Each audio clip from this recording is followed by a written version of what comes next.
សួស្តីបងប្អូនទាំងអស់គ្នាថ្ងៃនេះលោកគ្រូមានលំហាត់មួយដែលដកស្រង់ចេញពី TikTok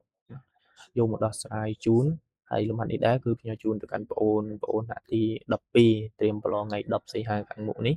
ណាហើយលំហាត់នេះផងដែរគឺវាស្ថិតនៅក្នុងមេរៀនអូតូអាំងឌីចុងដែលនៅផ្នែកខាងចុងនៃមេរៀនណាទាក់ទងនឹងលំយល់ LC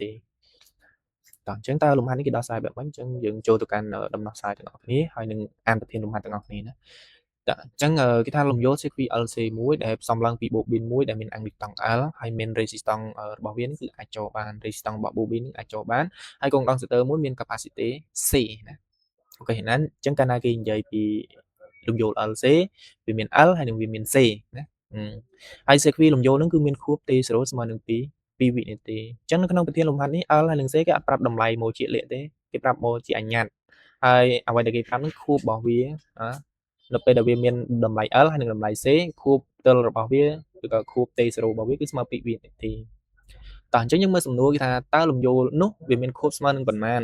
បើសិនជាគេចំនួន capacity ដោយ C' វាស្មើនឹង 16C អញ្ចឹងក្នុងលំហាត់នេះវាអត់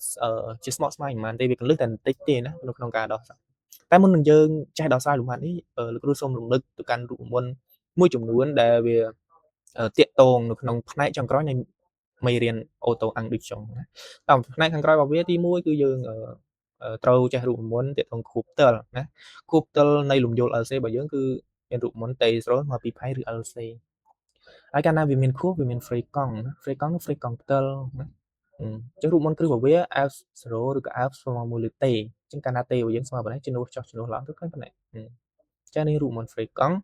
ហើយមួយទៀតគឺ pulsation ណា pulsation ផ្ទាល់ឬក៏យើងអាចហៅមួយយ៉ាងទៀតហៅថាល្បឿនមុំរបស់វាណាអញ្ចឹង pulsation ឬល្បឿនមុំហ្នឹងគឺវាមានរូបមន្តគ្រឹះរបស់វាអូមេហ្គាស្មើនឹង2ផាយលើ T0 អញ្ចឹងកាលណា T0 របស់យើងមកប៉ុណ្ណេះយើងយកមួយជួសកន្លែងនោះចឹងវាបាន1លើឬ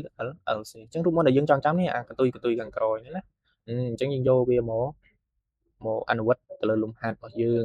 តែលំហាត់នេះវាអត់តាក់ទងនឹង free កង់និង pulsation ទេគេសួររកតែខួបទេណាអញ្ចឹងកាលណារកខួបយើងអាចសរសេរសមីការឬក៏រូបមន្តខួបណា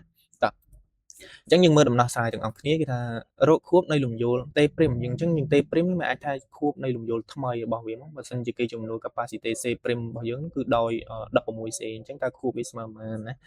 អញ្ចឹងមុននឹងយើងដោះស្រាយលំហាត់នេះយើងសរសេរខួបនៃលំយោលខួបផ្ទាល់នៃលំយោល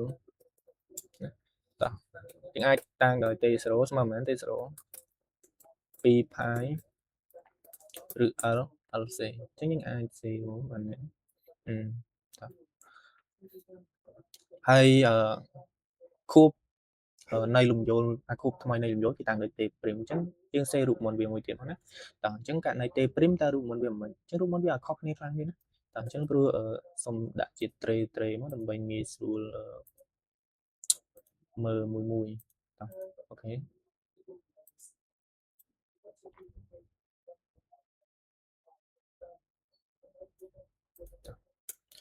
ញ្ចឹងមួយទៀតគឺខួប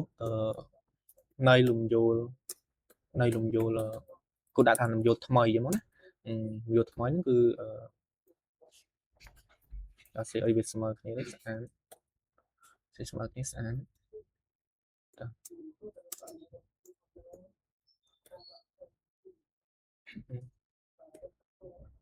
តោះ T យើងអាចតាំងដោយ T អី T' ណា T' អញ្ចឹងវាស្មើនឹង2ផាយឬ LC C' អញ្ចឹងកន្លែង L របស់យើងគឺអាំងឌីតង់របស់យើងគឺ T ណា T ដដែលទេប៉ុន្តែគេជំនួសដោយ C' ណាចំពោះ T' របស់យើងគឺខួបថ្មីក្នុងករណី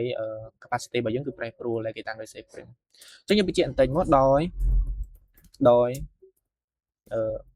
C' របស់យើងគឺស្មើនឹង16C ណា C' របស់យើងគឺស្មើនឹង 16C អញ្ចឹងដាក់ថា no យើងបានអញ្ចឹង T' របស់យើងគឺស្មើនឹង2ផាយមក2ផាយL ទុកវាអណ្ដើប៉ុន្តែ C' របស់យើងគឺស្មើនឹង16C អូខេមក 16C នេះយើងជួសចាំមកណាអញ្ចឹង16នេះលោកគ្រូចេញមកបានប៉ុន្មាន16ឬ16ចេញមកបាន4មែនអត់បងប្អូនមើលតើណាកន្លែងនេះ ចឹង16នេះចេញមកបាន4ហើយ4គឺទាញមកដាក់ខាងមុខហើយពីផានគឺដាក់ខាងក្រោយហើយកាលណា16ចេញមកវាបាន4អញ្ចឹងវានៅសល់ក្នុងរឿងមានតែ LC ទេណា LC អូខេតោះអញ្ចឹងដល់2ផាយឬ LC នេះវាមិនស្មើនឹង T0 មែនអត់2ផាយឬ LC វាស្មើ T0 អញ្ចឹងយើងអាចសរសេរបានថាតោះ T' របស់យើងវាស្មើនឹងមើលណាស្មើនឹង4គុណនឹង4គុណនឹង T T0 អញ្ចឹងអត់តោះហើយ T0 របស់យើងស្មើប៉ុន្មានជាងបញ្ជាក់ប្រាប់គេបន្តិចមកដែល T0 ហ្នឹងគឺវាស្មើនឹង2វិនាទី2វិនាទីណាអញ្ចឹងលោកគ្រូយកជំនួសចូលមកណាT0 របស់យើងស្មើ2វិនាទីហើយ T' របស់យើងស្មើ4 T0 អញ្ចឹងយកT0 ជួសចូលកន្លែងនេះទៅវាបាន4គុណនឹង2ស្មើ8អញ្ចឹងគឺឆ្លើយដូចនេះតែម្ដងណាដូចនេះខួបថ្មីនៃលំយោលរបស់យើងគឺT' វាស្មើនឹង8វិនាទីអូខេណាតោះអញ្ចឹងតេតទៅនឹងដំណោះស្រាយលំហាត់នេះគឺមានតែប៉ុណ្្នឹងទេណាបើសិនជាបងប្អូនមានចម្ងល់កន្លែងណាអីអាចសួរនៅក្នុង comment បានហើយ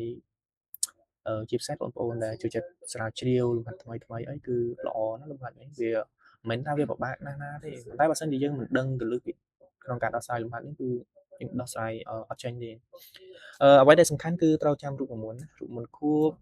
ណារូបមន្តហ្វ្រេកង់រូបមន្តពូលសាស្ត្ររបស់វាហ្នឹងគឺមានរូបមន្តបែបម៉េចអញ្ចឹងអ្វីដែលសំខាន់គឺត្រូវចាំរូបមន្តរបស់វា